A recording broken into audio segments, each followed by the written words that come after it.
Christopher Snowdon from the Institute of Economic Affairs. Richard Tice, the leader of Reform UK, would beg to differ that the Tories are still Conservatives.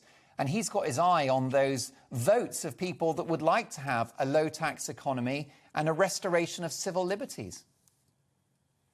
Yes, I think in many respects the Conservative Party is becoming more conservative than it's been for quite a long time. I think it's going back to the post-war consensus between 1945 and 1979.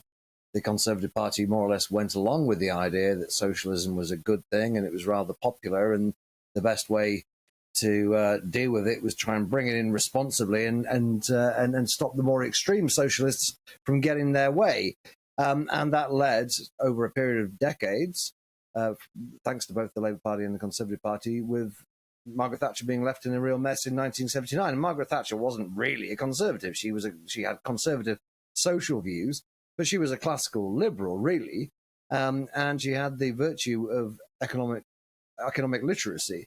And for someone like me, who is not a conservative, that was probably the best period in the 80s and 90s. To some extent, David Cameron and George Osborne took that on a little bit, insofar as there was a bit of an attempt to try and balance books. But under Theresa May and Boris Johnson, I think they've reverted to the more old school form of conservatism, in which you just kind of muddle along. You don't worry too much about building up debt.